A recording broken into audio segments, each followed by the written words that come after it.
Good day, ma'am. Today, I will show you what I have learned about various concept and practical application of transformer using MATLAB Simulink as well as laboratory testing. So, for this lab 1, modeling a single-phase two-winding transformer in MATLAB Simulink, I learned that using MATLAB Simulink, maka-model day ka og single-phase two-winding transformer. Ug dira makita nimo nga paunsa ang transformer mo behave nga dili na kinahanglan og actual transformer. Sa laboratory lang papahimo nimo na. For example, mag-change ka og parameters like voltage, mga loads, mga turns ratio. Able na nimo ma-observe pinaagi sa transformer response under sa klase-klase nga operation condition. So useful kay ang Simulink nga tool kay kani ma-allow nimo og plantaw nga unsa pud mo analyze pinaagi sa transformer sa iyang performance, og by that mabuhat po na nimo safe pud ka og accurate pa jud. For example, kani nag-test ta og nag-input ta og load nga 5 ohms. So nakita nato niya ang transformer gi-supply siya og high current agi pod sa low resistance which is 5 ohms. Dayon kana nga high current makakos na siya og dako nga voltage drop kay tungod kay larger man ang voltage drop niya inside sa transformer. So ang imong output voltage kay mo reduce pud siya gamay. Then ang proyang nakita nato diri nga ang kaniyang waveform kay nag-remain gyapon siya og AC, alternating current gyapon. Pero kani nga test nagpakita nga if bugat kayo ang load no, maka-affect siya sa voltage regulation sa usa ka transformer din ug sa ang performance pod.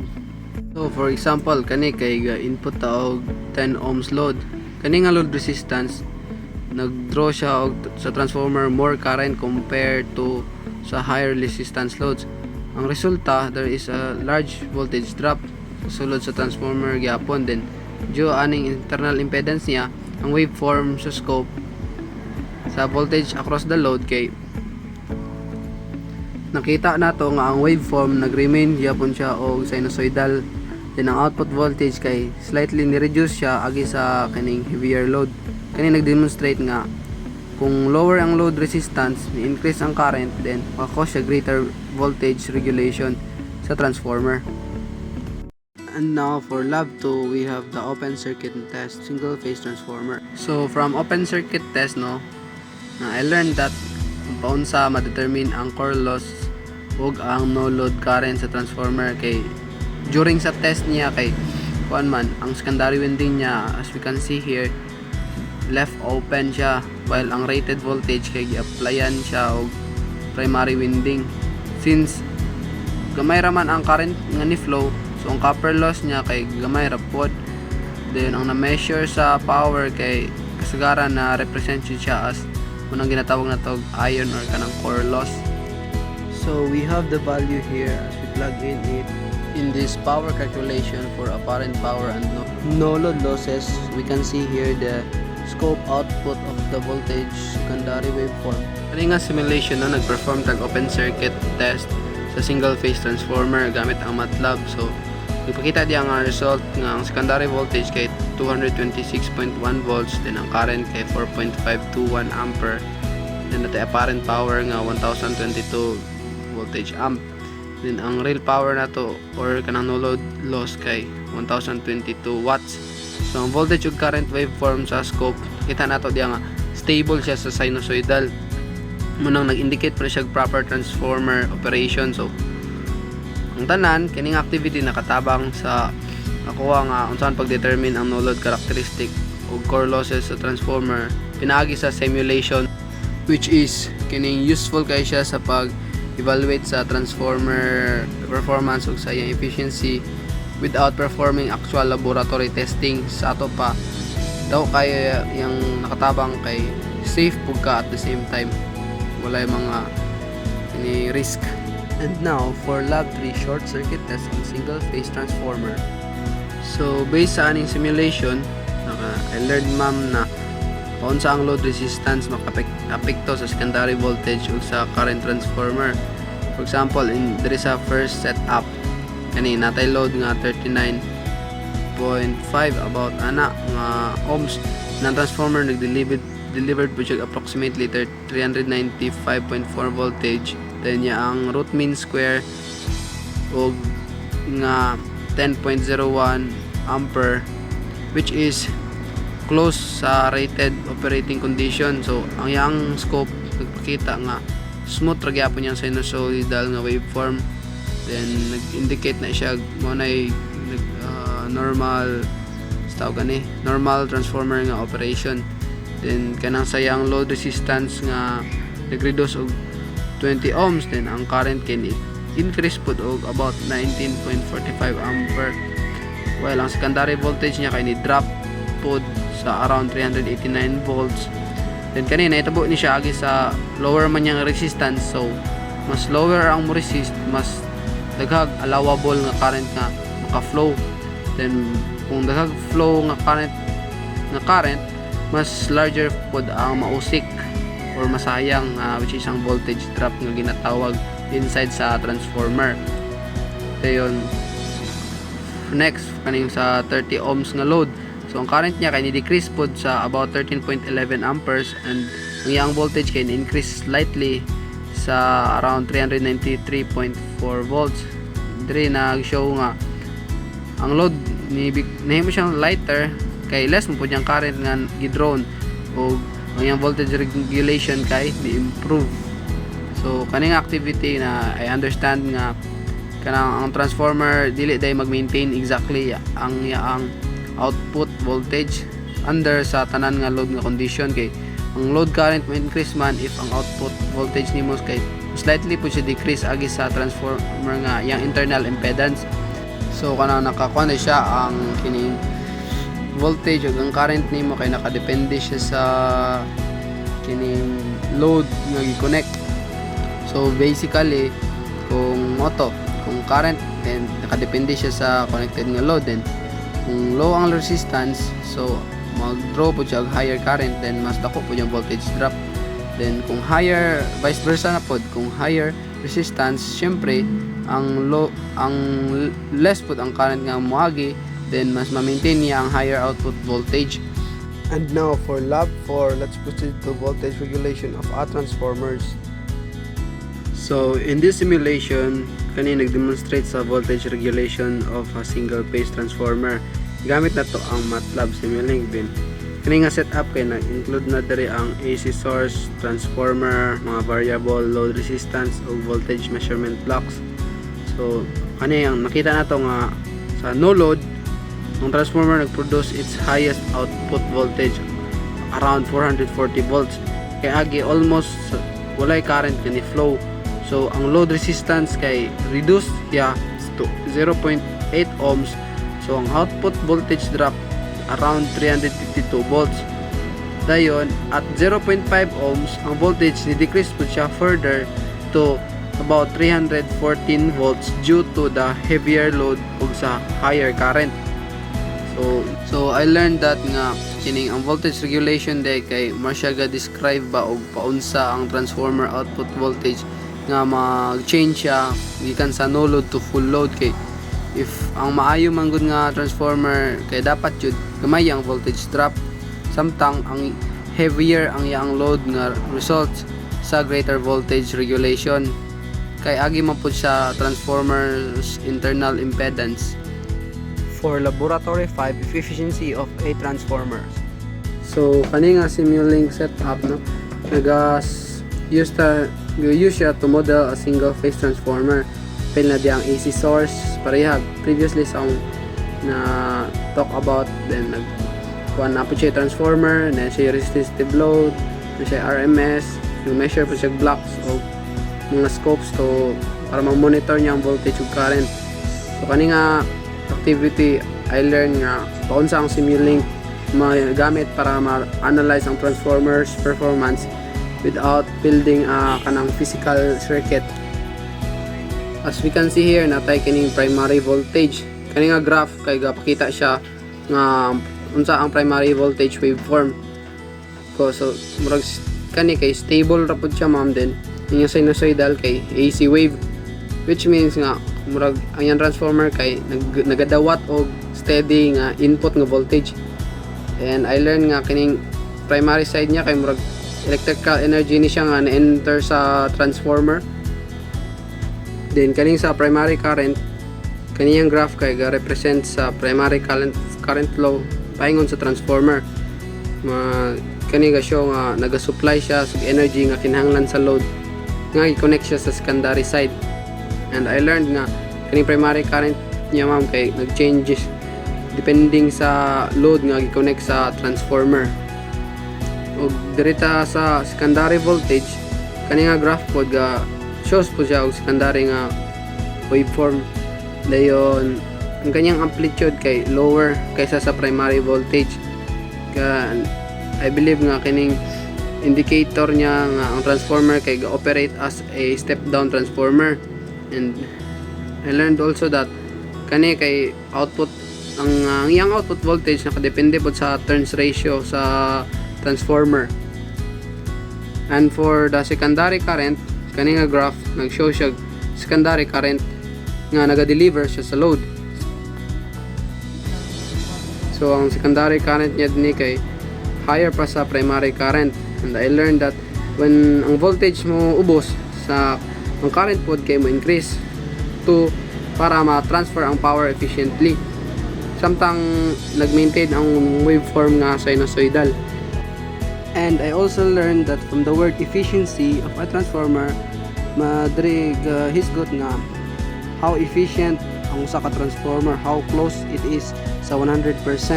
Kumbaga tiginuton jud og pila ang imong ma-consume nga, which is magamit nimo siya. Kay ang efficiency ratio siya sa output power to input power. Since ang transformer kay wala man siya mga moving parts, dili pareha ng mga motor nga naa, so nadyo mga usik. So mas pinaka-efficient ang transformer.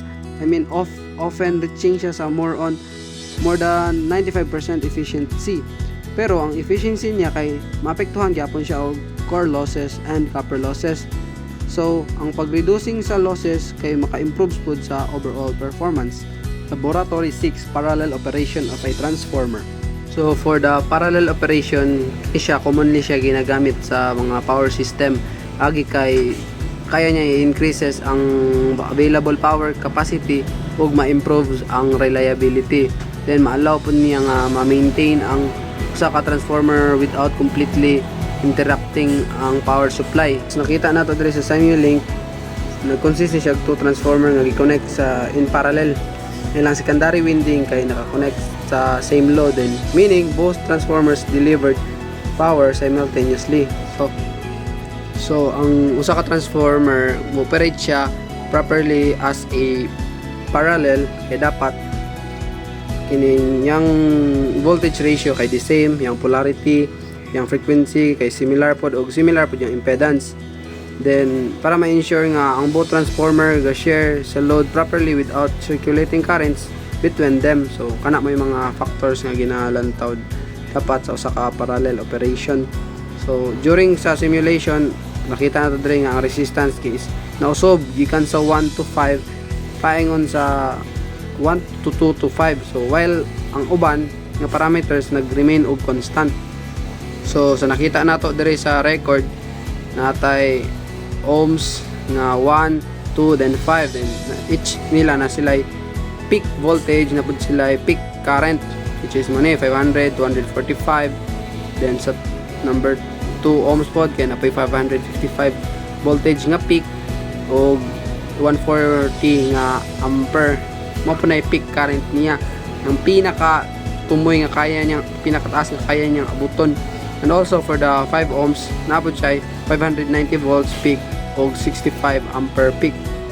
So diri pa lang daan mabantayan na nato nga nagkadako ang resistance niya, yang current pod nagkagamay pod ang kaya nga ma-peak na current, kaya ma-abot sa current kay inversely proportional jud ang current of ang ohms, which is ang resistor.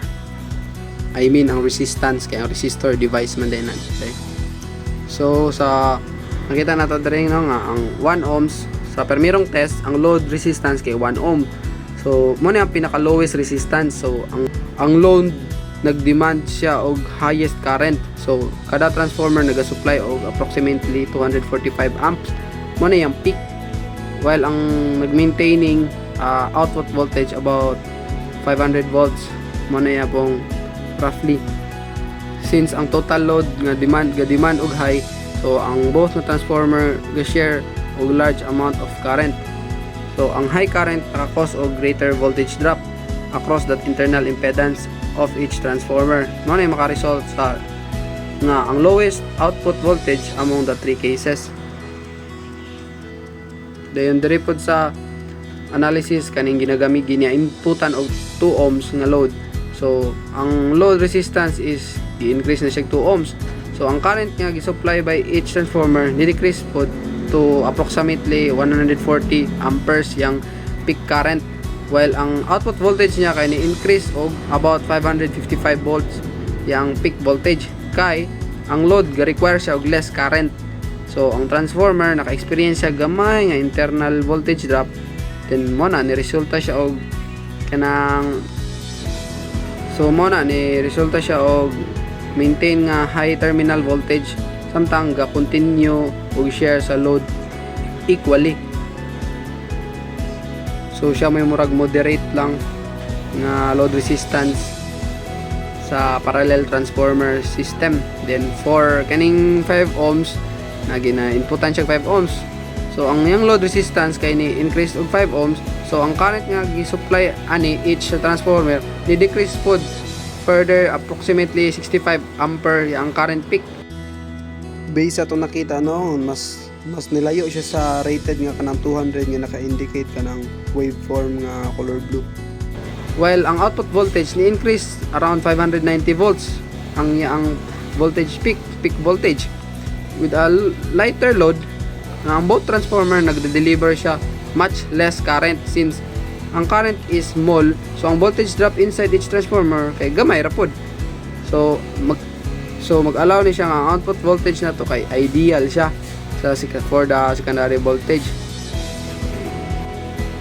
So nakita po nato diri sa frequency nga ang pinaka-importante nga maobserbahan na ako diri ma'am kay kuan yang waveform kay na remain constant, kay agi ang supply niya nga frequency wala man nausog. Then mo to ang current pod kay ang current amplitude niya kay muubos, then ang as the load resistance increase, so nag-indicate ni nga less current is required sa load. So ang voltage waveform pod diri kay increase slightly kay agi sa lower current result in smaller voltage drop inside the transformer. Since both transformers operate in parallel, they share the load current instead of one transformer supplying sa tanan nga power nga kani ni ubos ang iyang electrical stress kada transformer, then improve pa jud ang overall efficiency and reliability sa usa ka system. Mo na cause nga I understand this ma'am na mo na nang rason nga gina-parallel nila ang usa ka transformer na instead isa ka transformer ga carry sa tanang load bilang giduhag. So na-divide siya into two current between them, then nag-allow po siya high power delivery while ma-prevent niya ang overload sa usa ka single transformer. As I have learned po atong sa oral nga while nagbasa ko sa book kay ilisan man ang usa ka load if di niya kaya ang capacity niya. Mas maayo pod kung di niya kaya ang capacity, ilisan siya, di ba? Ilisan siya og mas dako nga kaya mo hold sa mo carry sa capacity. So na po dito nga pwede po siya i-parallel na lang, silbi dungagan siya og usa ka load nga maga-carry pod og mas dako nga capacity. I mean na ay mas dako nga capacity. Laboratory 7, modeling a 3-phase transformer bank in a MATLAB Simulink. So first, let's look at the no load condition. So the kani nga setup kay 3-phase load siya nga disconnected. So ang transformer kay na-energize without supplying any external load. Sorry for the rain disruption, ma'am, kay ulan jud kayo diri. So agi kay there is wala man siya connection, there is no load. ang line current niya kay 0 amperes, which means nga walay real or reactive power nga na-delivered sa load. So ang na-measured siya nga ang iyang phase voltage kay 138.2 volts, samtang approximately line to line voltage kay 239.4 volts. So na-value nga nagrepresent sa transformer sa secondary voltage, and under po ni siya sa ideal nga operating condition. So wala man siya load, so wala po siya voltage nga regulate. So as we can see sa waveform na ang 3-phase voltage kay balance og sinusoidal po siya. So kada phase is na-separate by 120 degrees. Medyo gamay lang ni siya pagka pino kayo pagkagawas. So moto i-separate siya 120 degrees, then ipakita po diri nga ang transformer ug ang source kay nag-operate normal lang.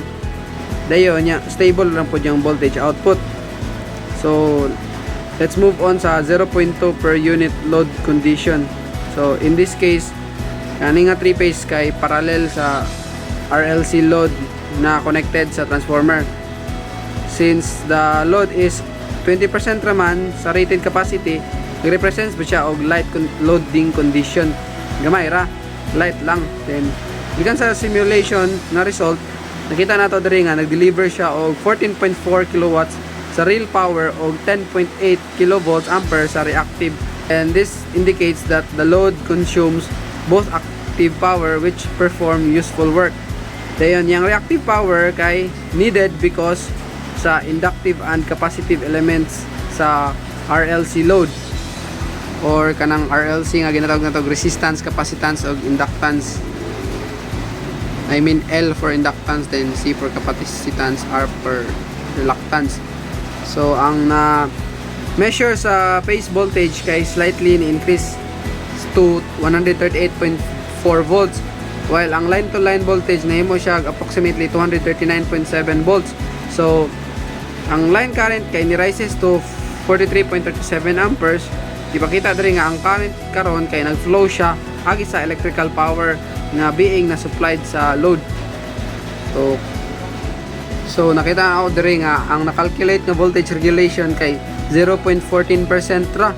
So gamay ra kay siya nga value. Then mo ni measured indicator nga ang transformer kay nag-maintain ra jud siya nearly constant output voltage bisan pag light load ang nakakonect. So sa madaling salita, ang voltage kay ga remain ra jud siya stable, nag-indicate nga maayo ra jud ang voltage regulation o proper ra pod ang transformer nga ipakita niya nga performance. Dayon as I observed dari ma'am, kay if you compare na ko ang no load condition sa waveform, kay mabantayan ako nga ang 3-phase voltages kay remain ra jud gyapon siya balance sa nga ug sinusoidal ra gyapon siya. Din ang major difference lang niya kay murag ang current niya kay ga flow through the load, samtang ang voltage kay ga remain ra man siya, murag wala ra siya na bag-o. Then nag-demonstrate po siya nga ang system kay mag-supply gyapon siya power without causing kanang mga significant voltage fluctuation, yung makalit ra og kusog kahit paghinay. So diri na ako nakita na sa no load nga ang transformer nag-maintain siya sa rated output nga giset sa voltage, samtang ga-draw siya essential nga no load current sa 0.2 per unit load. Then ang transformer nagsugod siya o supply sa real og reactive, then nakakuha din siya line current para ma-increase to 43.37 amperes, samtang ang output voltage kay remain ra gyapon siya nearly constant. Then pagkatong very low na siya, nahimo ng 0.14%, ang voltage regulation na confirm nga ang transformer kay na siya maayo nga voltage nga stability. Then under po siya sa light load condition kana nga level. Then ang simulation siya ga-demonstrate nga ang parallel operation kay stable, balanced ug capable sa maintaining reliable voltage while supplying electrical power to the load. And for lab 8, we have open delta connection of single phase transformer. Pag simulate na mo sa open delta or kaning delta transformer connection, kaning model kay ginagamit na mo ang single phase transformer connected sa open delta configuration or kaning delta connection. Unlike sa closed delta connection, kani kay ga-require siya 3 transformer. Then ang open delta gagamit ra siya 2 transformer while gi-supply ra gyapon siya og 3-phase power. Then as I know ma'am, kaning connection kani kay ginagamit ni siya sa transformer sa Delta Bank if may mo siyang unavailable or if ang power demand niya kay wala pa na high enough para ma-install ang third transformer. Then sa nami value din sa open delta, sa transformer, then sa 3-phase source, then napoy degree phase na displacement, then napoy simulation time, then napoy value diri which is ang frequency kay 60 Hz.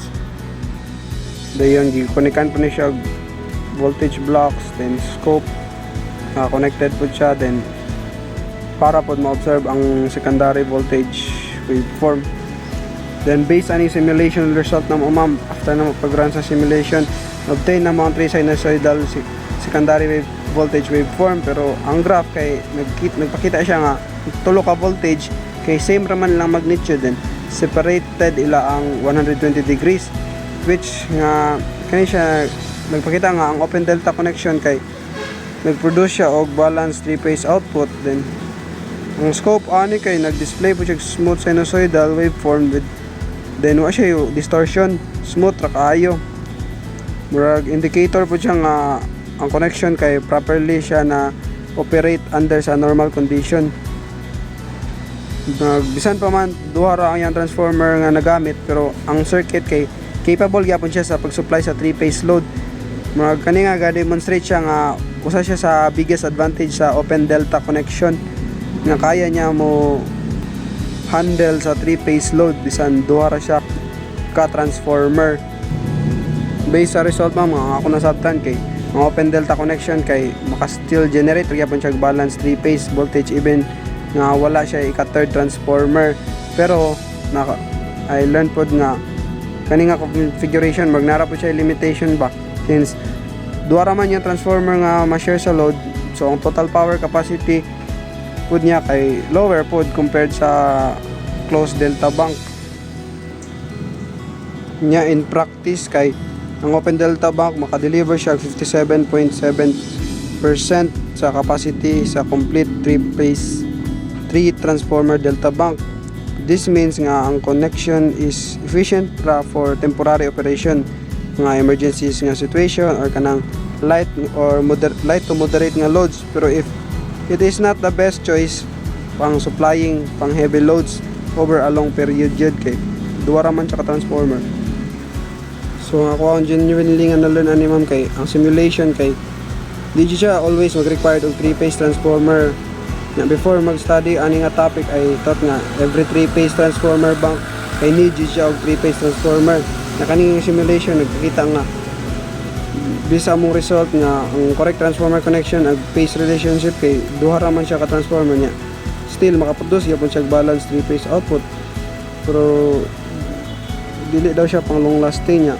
Also I realize po nako nga ang importante ang 120 degree phase displacement kay if ang angle kay dili correct, ang output voltage kay di na pod longer be balance. So importante kay ang 120 degree para ma-balance niya ang system kay di po siya ma-operate correctly if dili siya balance. Then I also learned po nga ang transformer connection kay kuan siya kanang selected ra po siya kining not only based sa electrical performance pero also magbase po siya sa cost, sa reliability o sa continuity sa usa ka service nya. Ang open delta connection day kay yang power mag-continue raman day gyapon bisag unavailable ang isa. So practical kay siya nga solution sa real power system sa watas sa mga industrial, mas makasave sila.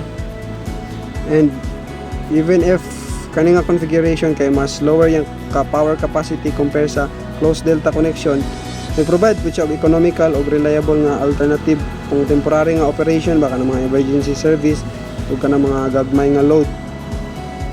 Naka-learn po ko nga involved mo po ang pagbalance samot na sa cost, sa mga reliability pod, and kanang pagbalance sa yang efficiency.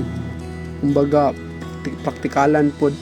And that's all. Thank you for listening.